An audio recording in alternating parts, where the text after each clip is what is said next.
TP കേസിൽ പ്രതികൾ കുറ്റവിമുക്തരായതിൽ മുഖ്യമന്ത്രിയെയും KPCC പ്രസിഡന്റിനെയും അതൃപ്തി അറിയിക്കുകയും വിഷയം ഹൈക്കമാൻഡിന്റെ ശ്രദ്ധയിൽ കൊണ്ടുവരാനും തീരുമാനിച്ച ഐ ഗ്രൂപ്പ് നേതൃത്വം പരസ്യ നിലപാടെടുക്കാനും തയ്യാറായി. ഗവൺമെന്റിന്റെ നടപടികൾ സുതാര്യമാണ് എന്ന് ജനങ്ങളെ ബോധ്യപ്പെടുത്താൻ CBIയെ കൊണ്ട് ഈ കേസ് പുനരന്വേഷണം നടത്തണം എന്നാണ് സർക്കാരിനോട് എനിക്ക് ആവശ്യപ്പെടാനുള്ളത്.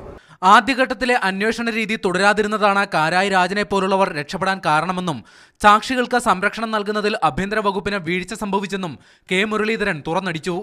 അതിന് പ്രേരിപ്പിച്ചവരെ മുഴുവൻ നിയമത്തിൻ്റെ മുമ്പിൽ കൊണ്ടുവരും എന്നുള്ള ഒരു പ്രതീക്ഷ ജനത്തിനുണ്ടായിരുന്നു. ആ സാക്ഷികൾക്ക് പ്രൊട്ടക്ഷൻ കൊടുക്കേണ്ട ചുമതലയും പോലീസ് ഡിപ്പാർട്ട്മെൻറ്റിനുണ്ടായിരുന്നു. ആ കാര്യത്തിൽ ആഭ്യന്തര വകുപ്പിന് വീഴ്ച സംഭവിച്ചു. വിമർശനങ്ങൾക്ക് അതേ നാണയത്തിൽ മറുപടി നൽകാൻ ആഭ്യന്തര വകുപ്പ് മന്ത്രി തയ്യാറായി. കേസ് അട്ടിമറിച്ചിട്ടില്ല. TP കേസിലെ പബ്ലിക് പ്രോസിക്യൂട്ടർ ഐ ഗ്രൂപ്പിന്റെ പ്രമാണിയായ വക്കീലാണ്. അദ്ദേഹത്തിന്റെ വിശ്വാസ്യത ആർക്കും ചോദ്യം ചെയ്യാനാവില്ല. ഐ ഗ്രൂപ്പിന്റെ ഏറ്റവും പ്രമാണിയായ വക്കീലാണ് CK ശ്രീധരൻ. അതിനൊക്കെ വലിയൊരു പ്രമാണിയെ ആ മലബാർ പ്രദേശത്ത് കിട്ടാനുണ്ട്. മുഖ്യമന്ത്രിയും മന്ത്രി KC ജോസഫും ആഭ്യന്തര വകുപ്പിനെ ന്യായീകരിച്ചു. കേസിൽ കള്ളസാക്ഷികളെ ഉൾപ്പെടുത്തിയിട്ടില്ലെന്നും കൂറുമാറിയവർ CPM-കാരാണെന്നും മുഖ്യമന്ത്രി പറഞ്ഞു. നല്ല നിലയിലാണ് TP ചന്ദ്രശേഖരൻ കേസ് പോലീസ് അത് നടത്തിയിട്ടുള്ളത്.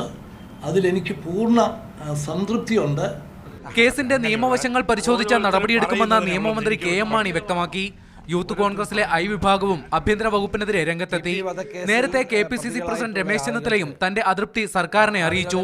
കേസിൽ സർക്കാർ അപ്പീൽ പോകണമെന്നും അദ്ദേഹം ആവശ്യപ്പെട്ടു. മീഡിയ 1 തിരുവനന്തപുരം.